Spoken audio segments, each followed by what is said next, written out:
Magandang araw mga kapuso, narito na naman pong muli ang inyong lingkod upang maghatid ng mga kapanapanabik na ganap dito lamang po sa House of Lies. Nagkamalay na nga po si Jobert at sinabi nga niya dito kay Marge at Evelyn na si Teyang ang dahilan kung bakit siya nahulog sa hagdanan.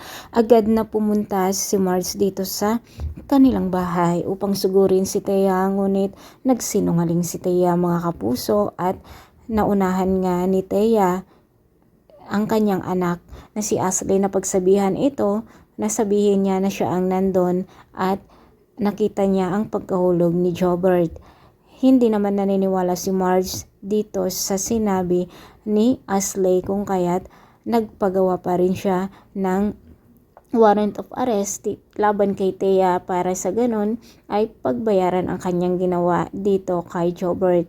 Kasi kapag nasa husgado na at ikukwento ni Jobert ang nangyari, siguradong papaniwalaan ng husgado ang ikukwento ng kapatid ni Marge na si Jobert. Samantala mga kapuso, sa pag-uusap ni Teya ni Marge at Paulo, tinanong nga ni Marge kung may itinatago pa ba ito sa kanya dahil kung mayroon pa ay dito na magtatapos ang kanilang ugnayan bilang mag-asawa.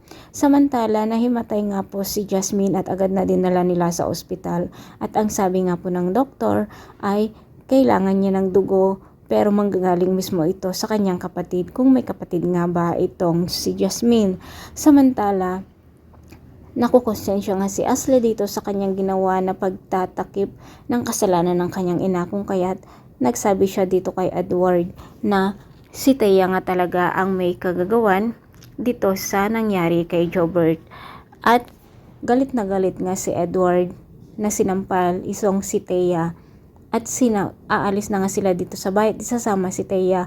Ngunit isasama si Ashley, ngunit pipigilan sana ni Teya ito at sinabi nga na nga niya ang totoo na si Paulo ang ama nitong si Ashley. Mga kapuso, lalantad na nga talaga ang mga sikretong lihim ng mga Torre Campo dahil dito sa mga pangyayari.